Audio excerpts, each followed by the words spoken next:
जय हिंद मित्रांनो, आपल्या यूट्यूब चॅनलवर मी सर्वांचं मनापासून स्वागत करत आहे। आजच्या या व्हिडिओच्या माध्यमातून आपण अत्यंत महत्त्वाच्या अशा एका विषयावरती बोलणार आहोत, ज्याचा इफेक्ट सरळ सरळ आपल्या शिक्षक भरतीशी आहे। येणाऱ्या अभियोग्यता आणि बुद्धिमत्ता चाचणीच्या नंतर ज्या काही रिक्त जागा असणार आहे, त्या रिक्त जागांशी निगडित असलेला आपला आजचा विषय आहे। हा व्हिडिओ आपल्यासाठी जे आहे काहीसा डोळे उघडणारा देखील ठरणार आहे।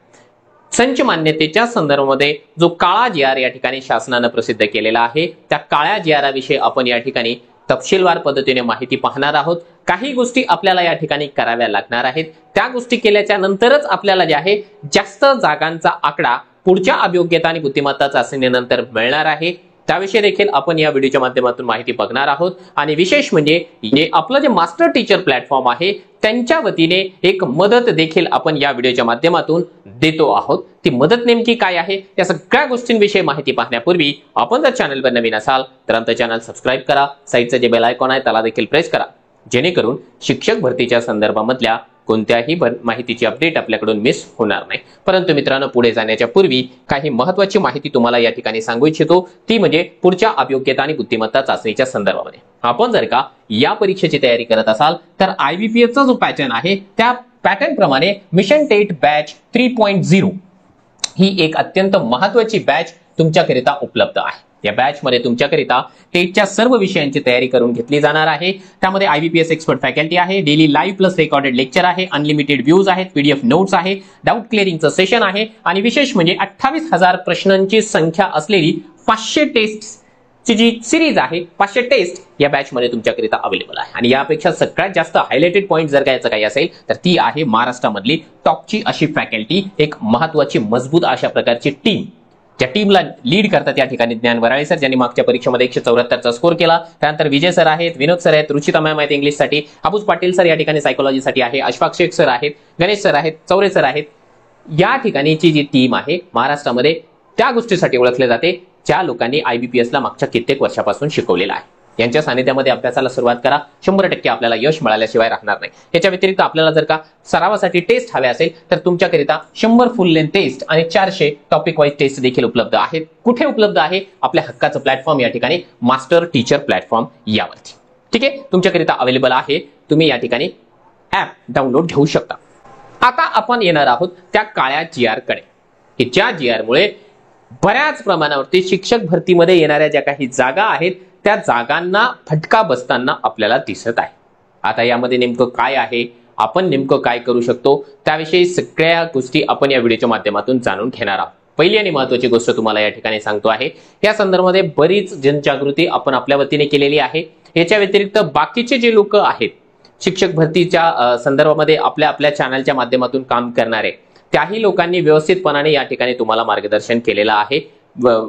त्या संदर्भामध्ये जे काही धोके आहेत ते धोके तुमच्यापर्यंत पोहोचवण्यासाठी प्रयत्न केलेला आहे। त्या संदर्भामध्ये जे आहे संदीप कांबळे सर आपल्या वतीने या शासन निर्णयाला विरोध म्हणून कोर्टामध्ये याचिका दाखल करणार आहे, कोर्टामध्ये न्याय मागण्यासाठी प्रयत्न करणार आहे। आणि त्यांच्या त्या भूमिकेला आपला ऑलरेडी जाहीर पाठिंबा आहे। आणि याच्या पूर्वी मी सांगितल्याप्रमाणे त्यांना आर्थिक मदत जी आहे आपण देणारच होतो। आणि आता तुम्हाला या ठिकाणी दाखवतो आहे, हा जी.आर. आपण थोड्याशा वेळानंतर बघूया। परंतु आपण एक शिक्षक आहोत आणि आपलं जे चॅनल आहे ते केवळ आणि केवळ डेडिकेटेड आहे शिक्षक भरतीच्या विद्यार्थ्यांकरिता। त्यामुळे माझं देखील नैतिक कर्तव्य आहे, मी शिक्षक आहे, तुम्हा लोकांनी आपल्याला एवढं जास्त भरभरून प्रेम दिलेलं आहे, त्या प्रेमापायी जे आहे आपल्याला जागा जास्तीत जास्त याव्यात, यासाठी जर का फुलाची पाकळी काहीतरी आपल्याला योगदान देण्याची संधी मिळाली तर निश्चितपणाने पहिलं पाऊल त्या ठिकाणी माझंच असणार आहे। आणि त्या निमित्तानं मी या ठिकाणी संदीप कांबळे सरांनी जो काही लढा उभारलेला आहे त्या लढ्याला छोटीशी मदत, छोटीशीच आहे, म्हणजे 25,000 रुपयांची जी मदत आहे मी या ठिकाणी कांबळे सरांना कालच्या तारखेला पाठवून दिलेला आहे। त्यांनी फार मोठ्या मनाने याचा स्वीकार देखील केलेला आहे। मला अपेक्षा आहे की त्यांना जी काही याचिका टाकायची असेल किंवा शिक्षक भरती संदर्भामध्ये जे काही विधायक कार्य करायचे असेल त्या विधायक कार्यामध्ये त्यांना या आर्थिक रकमेची निश्चितपणाने मदत झाल्याशिवाय राहणार नाही। कारण आपण शिक्षक आहोत, आपलं देणं लागतं। शिक्षक हा संवेदनशील व्यक्ती असतो आणि त्या मानाने जे आहे मी माझ्या परीने माझा वाटा उचलण्याचा प्रयत्न केलेला आहे। आणि या व्हिडिओच्या माध्यमातून आणखीन एक गोष्ट या ठिकाणी सांगू इच्छितो, ही पहिली इन्स्टॉलमेंट आहे असं समजून जा। आणखीन जर का गरज लागली तर आपलं जे काही मास्टर टीचर प्लॅटफॉर्म आहे, मी आहे रहमान पठाण, ज्याला की शिक्षक भरतीच्या उमेदवारांनी मोठं केलेलं आहे, त्या लोकांकरिता सदैव रेडी आहे. ही पहिली इन्स्टॉलमेंट आहे. याच्यानंतर गरज भासली दुसरी इन्स्टॉलमेंट, तिसरी इन्स्टॉलमेंट देखील आपण करायला या ठिकाणी अजिबात मागं पुढे पाहणार नाही. आपला शुद्ध एकमेव एकच हेतू आहे की शिक्षक भरतीच्या मुलांना जास्तीत जास्त पदांची जाहिरात या ठिकाणी तिसऱ्या अभियोग्यता आणि बुद्धिमत्ता चाचणीच्या नंतर पाहायला मिळाली पाहिजे. आणि ते मिळवण्यासाठी आपण आपल्या लेवलला जे आहे ग्राउंड लेवलला उतरून देखील काम करणार. यासारखं जर का आपल्याला आर्थिक मदत करण्याची गरज भासली तर ती आर्थिक मदत देखील आपण करायला अजिबात मागे पुढे पाहणार नाही. ठीक आहे, चला आता आपण पाहूया त्या संच मान्यतेच्या GR मध्ये ज्या काही गोष्टी या ठिकाणी नमूद करण्यात आलेल्या आहेत त्या गोष्टी बघा. शासन निर्णय काय आहे, फार मोठा व्हिडिओ मी बनवणार नाही, फापट पसारा तुम्हाला देणार नाही. 15 मार्च 2024 चा एक शासन निर्णय आहे. या शासन निर्णयाचा विषय असा आहे की आरटीईचा जो कायदा आहे 2009 चा, त्या अनुषंगाने जी संच मान्यता आहे शाळांमधील संरचनात्मक बदल करणे आणि संच मान्यतेचे सुधारित निकष विहित करणे. नवीन संच मान्यता. आता संच मान्यता नेमकी काय असते हे जे उमेदवार एकदम न्यू आहेत, फ्रेश आहेत, पहिल्यांदा शिक्षक भरतीची तयारी करतायत त्यांच्याकरिता एक गोष्ट सांगत आहे की किती विद्यार्थी वर्गात असेल तर त्या विद्यार्थ्यांना शिकवणाऱ्या शिक्षकांची मंजूर पदे किती याचा एक रेशो आहे. समजा एक पहिलीच्या वर्गामध्ये 30 शिक्षक असेल तर 30 विद्यार्थी असेल तर त्या 30 विद्यार्थ्यांमागे एक शिक्षकाचं पद मंजूर होतं. याला म्हटलं जातं संच मान्यता. हेच जर का विद्यार्थी 60 असेल तर 2, 90 असेल तर 3, असा हा जो आकडा आहे शिक्षकांचा तो वाढत जातो. हा जनरल नियम होता, परंतु आता शासनाने आपल्या नियमामध्ये काही सुधारणा केलेल्या आहेत आणि त्या सुधारणांनाच आपला जे आहे कडाडून या ठिकाणी विरोध आहे. त्याच्या मागचं कारण असं आहे की ही जी वाढत जाणारी शिक्षकांची पदे आहे ती कुठेतरी जी आहे डाऊनवर्ड होताना आपल्याला दिसत आहे, कमी कमी होताना आपल्याला दिसत आहे. आता आपण काही उदाहरणासहित या ठिकाणी पाहणार आहोत. बघा, आता आणखी एक गोष्ट या सेशनच्या सुरुवातीलाच तुम्हाला सांगू इच्छितो की जर आपण म्हणत असाल की हा जो शासन निर्णय आहे तो रद्द झाला पाहिजे, तर मला जेवढं नॉलेज आहे, माझं जेवढं अनुभव आहे, त्या अनुभवाच्या बळावर एक गोष्ट सांगतो की हा शासन निर्णय रद्द होणार नाही. फार कठीण काम आहे, परंतु याच्यामध्ये काही ज्या तरतुदी आहेत, ज्या तरतुदींचा आपल्याला फार जास्त प्रमाणावरती फटका बसतो आहे, त्या तरतुदींमध्ये सुधारणा निश्चितपणाने होऊ शकते. त्या सुधारणा करण्यासाठी, त्या सुधारणा सुचवण्यासाठी जे आहे आपण आपल्या लेवलवरून प्रयत्न करूया. ठीक आहे. हा, आता हे फार मोठा आपल्याला फापट पसारा सांगितलेला आहे. महत्वाच्या मूळ मुद्द्याकडे आपण या ठिकाणी जातो आहोत. हे बघा, हा आहे प्राथमिक शाळांचा रेशो. प्राथमिक शाळा 1ली ते 4थीच्या काही शाळा असतात, 1ली ते 5वीच्या काही शाळा असतात, किंवा 1ली ते 7वी किंवा 1ली ते 8वीच्या शाळा असतात. आता या शाळांमध्ये नेमकं काय बघा, 1ली ते 5वी किंवा 1ली ते 4थी किंवा 1ली ते 7वी किंवा 1ली ते 8वी ही एकच शाळा आहे. ठीक आहे. यामध्ये जर आपण गट बघितला 1 ते 5 चा, तर या ठिकाणी सांगितलं की 20 ते 60 विद्यार्थी असेल, 20 विद्यार्थ्यांपासून ते 60 विद्यार्थ्यांपर्यंत असेल तर त्या ठिकाणी जे आहे मंजूर शिक्षकांची संख्या 2 असणार आहे. कारण आता तुम्हाला सांगितलं ना, 30 विद्यार्थी जर असेल तर एक शिक्षकाचं पद या ठिकाणी मंजूर होतं. परंतु आता कमीत कमी जे आहे एक तरी पद मंजूर होण्याकरिता या ठिकाणी 20 पद विद्यार्थ्यांची असायला पाहिजे, विद्यार्थ्यांची संख्या 20 असायला पाहिजे. ऑलरेडी जर का 2 पद मंजूर आहेत, ठीक आहे, आणि आता काही विद्यार्थी कमी झाले तर 2 पैकी 2 पद जिवंत ठेवण्याकरिता किमान 20 विद्यार्थ्यांची संख्या त्या ठिकाणी राहायला पाहिजे. हा तो शासन निर्णय आहे. ठीक आहे. त्यानंतर 61 ते 90 असेल तर 3 शिक्षक मिळेल, 91 ते 120 असेल 4 मिळतील, 121 ते 150 असेल 5 मिळतील, 151 ते 180 असेल 6 मिळतील, 181 चे 210 असेल 7 मिळेल. त्यानंतर त्याने सांगितलं 210 विद्यार्थी संख्येपर्यंत आरटीई निकषानुसार प्रति 30 विद्यार्थ्यांमागे एक पद त्या ठिकाणी देय राहणार आहे. आता 210 ते 250 जर असेल तर मात्र 8च पद या ठिकाणी मंजूर होतील. तर हा जो क्रायटेरिया आहे तो कुठेतरी जाचक आहे.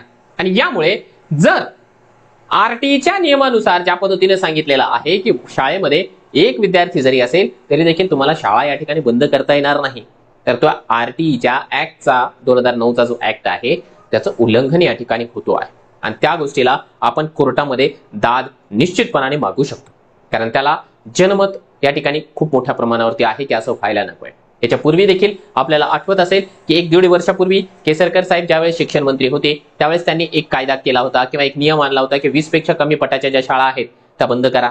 त्यांच्या याद्या वगैरे पब्लिश झाल्या होत्या, पण अनफॉर्च्युनेटली तसं होऊ शकलेलं नाहीये शासनाच्या अँगलनं, अनफॉर्च्युनेटली आपल्या अँगलनं फॉर्च्युनेटली, कारण आपण त्याला विरोध केला होता. आपणच म्हणल्यापेक्षा सर्वसामान्य लोकांपर्यंत, उच्च पदस्थ लोकांपर्यंत त्याला विरोध केला. त्याच्यानंतर त्यांनी काय केलं, 20 पेक्षा कमीच्या ऐवजी 10 पेक्षा कमी पटाच्या शाळा बंद करण्याचा निर्णय घेतला. त्याला देखील ज्यावेळेस विरोध झाला त्यावेळेस शासनाने त्या शाळा बंद करण्याचा निर्णय या ठिकाणी रद्द केलेला आहे. असं होऊ शकतं. त्यामुळे जे आहे आपण आपल्या वतीने या ठिकाणी जन आंदोलन छेडण्याचा प्रयत्न करतो आहोत. आता याच्यामध्ये ज्या काही तरतुदी आहेत, एक तरतूद ऑलरेडी दुरुस्त झालेली आहे. कोणती तरतूद होती की 6 ते 8 या वर्गाला याचा खूप मोठ्या प्रमाणावरती फटका बसत होता. 6वी ते 8वी 6वी ते 8वीला जे एक पद या ठिकाणी मंजूर होणं अपेक्षित होतं, 20 पेक्षा कमी पटाच्या शाळा असतील तरी देखील तो होत नव्हतं या GR प्रमाणे. परंतु शासनानं तसं शुद्धीपत्रक काढलं आणि त्यामध्ये हा जो मुद्दा आहे तो ऍड केलेला आहे. आणि मी ऑलरेडी तुम्हाला सांगितलं होतं की हा मुद्दा बदलणार, म्हणून मी आताही तुम्हाला एक गोष्ट सांगतो. याच्यामधल्या 1-2 ज्या तरतुदी आहेत ज्याच्यामुळे शिक्षकांची संख्या खूपच जास्त कमी होते आहे, तो नियम बदलला जाऊ शकतं. हा संपूर्ण शासन निर्णय आहे, तो तेवढासा रद्द होणार नाही. आता दुसरी महत्वाची गोष्ट या ठिकाणी, हा जो शासन निर्णय आहे, काळा शासन निर्णय आपण म्हणण्यामागचे 1-2 कारणं या ठिकाणी समजून जा. 1 ते 5 वर्गाला फार जास्त फटका नाहीये. ठीक आहे, 1 ते 5 ला फटका नाहीये, अजिबातच नाही असं नाही. परंतु जर आपण तुलना केली 6वी ते 8वी या वर्गाची, तर 1 ते 5 ला या गोष्टीचा फटका थोडासा कमी पडतोय. 6वी ते 8वीला जास्तीत जास्त ते शिक्षक या नियमामुळे अतिरिक्त होत आहेत जे शिक्षक सामाजिक शास्त्राचे आहेत. सामाजिक शास्त्राचे कारण काय आहे, विद्यार्थी संख्या ज्यावेळेस वाढते 6वी ते 8वीला, त्यावेळेस जेव्हा पहिलं पद निर्माण झालं 6वी ते 8वीला, तर तो विज्ञानचं राहतं. पहिलं पद विज्ञानचं राहतं, दुसरं पद हा भाषा विषयाचं राहतं आणि तिसरं पद हे सामाजिक शास्त्राचं राहतं. सामाजिक शास्त्राचं राहतं. आता तिसरा पद असल्या कारणाने थोडेसे जरी विद्यार्थी कमी झाले, सामाजिक शास्त्रवाले अतिरिक्त होतात. फार कमी फटका हा विज्ञान आणि गणितवाल्यांना बसतो, परंतु जास्तीत जास्त फटका हा सामाजिक शास्त्रवाल्यांना बसत असतो. तर तसं होऊ नये. तसं जर घडलं, निश्चितपणाने आपल्याला या ठिकाणी जे आहे येणाऱ्या अयोग्यता आणि बुद्धिमत्ता चाचणीच्या नंतर जागा पोर्टलला आणण्यासाठी स्ट्रगल करावं लागणार आहे. त्याचं होऊ नये म्हणून आपण जे आहे ज्याला आपण दूरदृष्टीता म्हणतो, त्याप्रमाणे दूरदृष्टीता या ठिकाणी लक्षात घेऊन आपण आजपासून निर्णय या ठिकाणी घेतो आहोत की हा जो शासन निर्णय आहे तो कुठेतरी रद्द व्हायला पाहिजे. आणि तो रद्द करण्यासाठी या ठिकाणी माझी वैयक्तिक बऱ्याच गोष्टी अडचणी ज्या आहेत की मला वैयक्तिकरित्या जे आहे काही ऑफिसेसमध्ये जाऊन पाठपुरावा करणं किंवा आंदोलन स्थळाला या ठिकाणी वारंवार भेटी देणं, हे तेवढंसं बिझी शेड्यूल असल्या कारणाने सहज शक्य होत नाहीये. त्यामुळे मी असा निर्णय घेतलेला आहे की या निर्णयाला आपला विरोध आहेच आहे. जेवढा आर्थिक पाठपुरावा करावा लागेल, जेवढा आर्थिक मदत करावी लागेल, तेवढी मी माझ्या वतीने आपलं जे काही मास्टर टीचरचं प्लॅटफॉर्म आहे त्या प्लॅटफॉर्मच्या वतीने करायला रेडी आहे. आणि संदीप कांबळे सर हे जे आहे ग्राउंड लेवलला या ठिकाणी लढत आहे, ते आपल्या वतीने ग्राउंड लेवलला लढतील आणि त्यांना पाठीमागून जे काही रसद पुरवायची आहे ती सगळी रसद पुरवण्यासाठी मी सदैव तयार आहे.